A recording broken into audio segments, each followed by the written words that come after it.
Hi, so today I'm going to draw something which is a slight variation on the original idea, I would say, of something in the Zentangle world I believe is called bales. Now bales are when you basically have a straight line and then you draw a curved line around the original line, starting from one point to the other.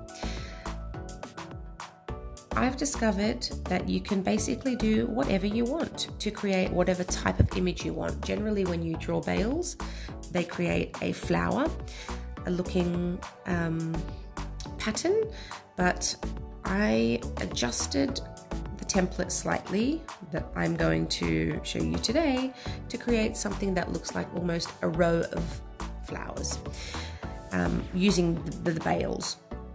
I'm going to use textures today. Only because I do like the way this looks in color. You could definitely just use one plain color though if you like. If you've got nothing else to draw with, grab a pencil, grab a pen, and follow me.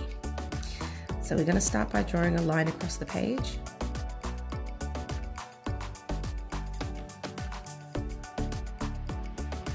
Okay. And then what we're going to do is we're going to draw some zigzags. Now, I'm going to start from one side, and as I move across the page, I'm going to decrease in size, like this.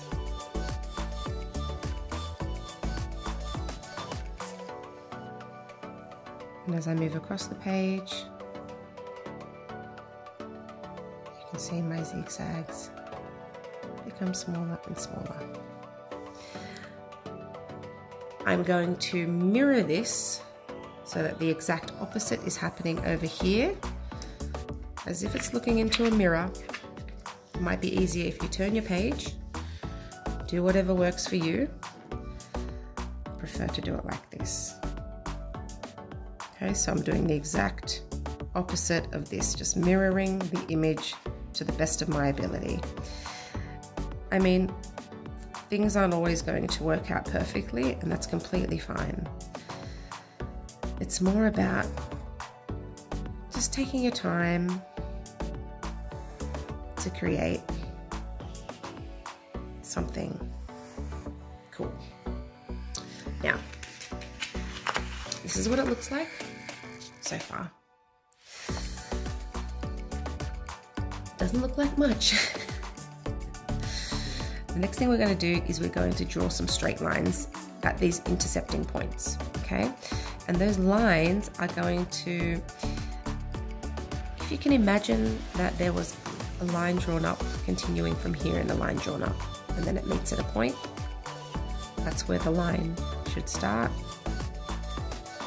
and it should end in the same spot on the other side. And then do the same thing here. It doesn't have to be perfect, guys. If you'd like to do the lines shorter, it really doesn't matter. But I just think that the effect that this gives is quite cool.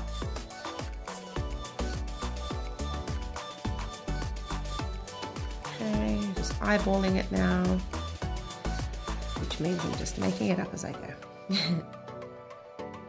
Okay, and that to me looks pretty good. This is the start. I am actually going to add, be careful that I don't draw on my table, a line down the bottom, which you could imagine would be there if this pattern was to continue on to the side. This part here is the bale part, making the bales. Each one of the lines respectively is its own, I would say, body. Okay, so you've got this line here. Let's just work on that line actually to show you what I mean. There's a point here where the line intercepts, and there's a point here where the line ends. Okay, what you need to do is you need to join a line from one point to the other with a curved line, and then draw the same on the opposite side. Okay, you can do that one more time. like so. Now this is the basic structure of what you need to do for every single line on this page. So I'm going to start off on the side here because I need to explain if the lines are smaller and there's less space, you might not be able to fit 2 lines on either side. So you might only do 1, like that, 1. You might only do 1 on either side, like so. Remember, every single line needs to have a curved line on either side of it. Okay, that's what we're looking like so far. You can see that this pattern is starting to come to life. Just going to keep going here. Now you might also notice that things begin overlapping in some areas. If you're using a really thick texture like I am, you might not be able to see that initial point or meet back at that point. Try your hardest to go in that direction though, because that is what creates the illusion. Okay. I can tell my lines are starting to change in size now. So what I'm going to do is I'm going to increase the amount of lines that I'm applying. And instead of 2, I'm going to apply instead of 1 line, I'm going to apply 2 lines on either side in a second. So at the moment it looks like 1 line on either side is good enough. Okay, here we go.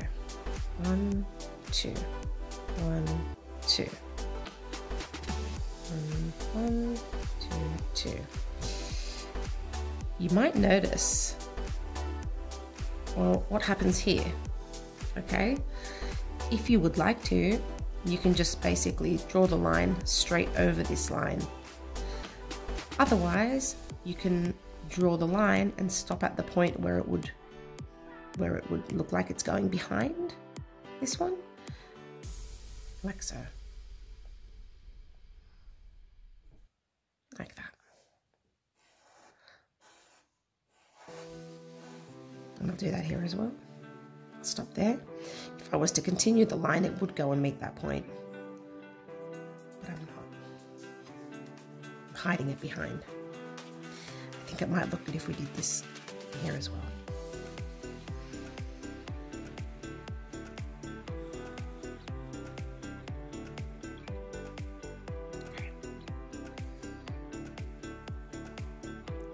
Once you get used to doing this, you can come up with your own template or structure of lines that you might want to experiment with a little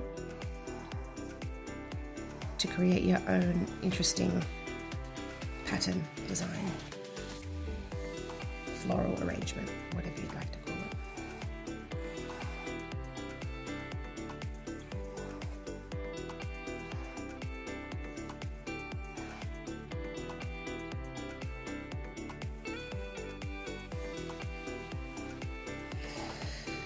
Actually quite nice and relaxing drawing these lines.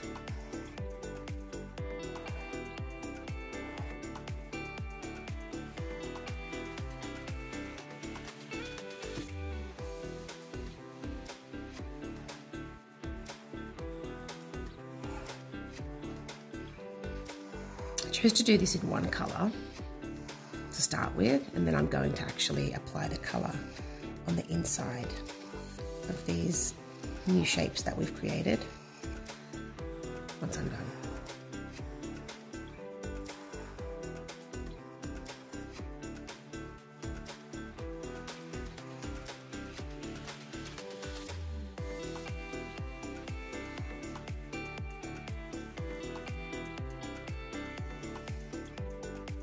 Okay. And this is the result. Pretty cool, isn't it? Now, as you can imagine, it all depends on your initial line placement. So if you place your zigzags closer together, you will get slimmer looking flowers in this direction. If you place your zigzags. You can't even see the zigzags now. They're kind of gone, aren't they? But they are here. So if you had them wider apart, your flowers would look wider. Now, I'm going to apply some color. And I've chosen 2 lighter blues on the inside and a purple as the outline. And this is the way that it's going to go. So it doesn't really have to necessarily be overly neat, but I'm just going to lightly brush one color from the meeting points.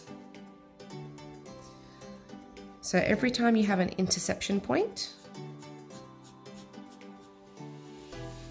you can brush out from that point, if that's how you'd like to imagine it. Alternatively, if you're seeing this more as like petals, then you could say to yourself, okay, I need to color one end of the petal and the other end of the petal. One end of the petal and the other end of the petal. Whatever way works for you, as long as you get all of them done.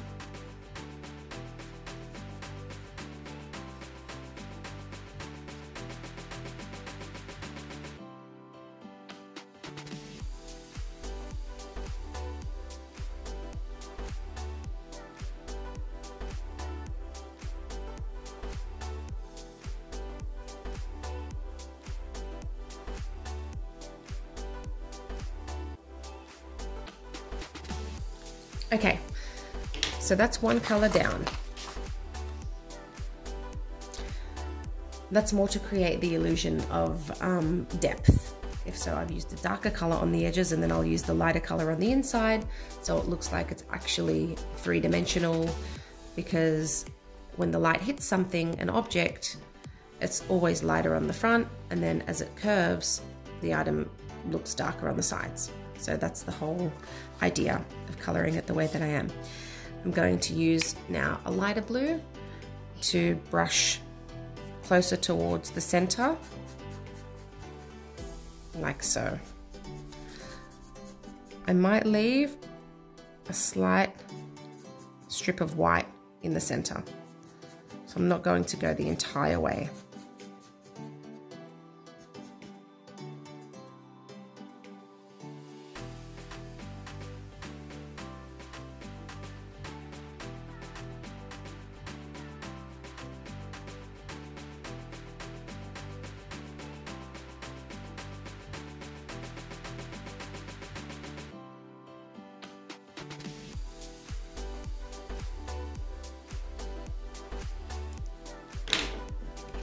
Okay, and that's how it looks with that second blue added.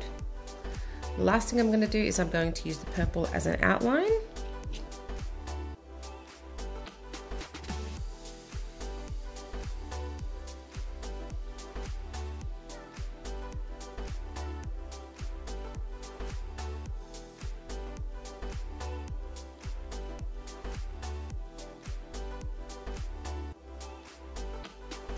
That's how we're looking at the moment. Now, you have 2 options here. You've got these spots here. Well, actually, you've got more than 2 options, but here are some options. You have the white in the background. You can go ahead and color them with the purple, or the black, whatever it is that you're using, to fill in those spaces. Or alternatively, you can redo this pattern inside those areas to fill in those gaps with more of the bales, if you'd like to do that. What I might do is I might actually color this one in purple and see how it turns out.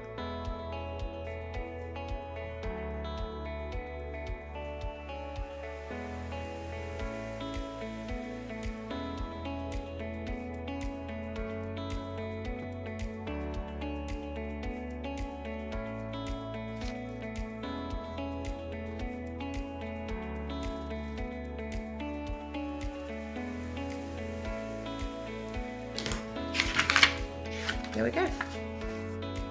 And that is our finished product. Doesn't that look cool? There are so many variations that you could do to create a different look or a different feel. You could even continue on coloring the background strip if you'd like to. You can outline that a second time. There are so many things you could do with just such a simple idea, which is drawing a straight line and then drawing 2 lines around that line. And look at what we've done. So if you like what you see, please feel free to follow me. Have a look at my other tutorials. Also, if you follow me on TikTok, I do live tutorials with whoever's there. So we may have 5 people, we may have 200 people, and we all draw or do artsy things together. See ya.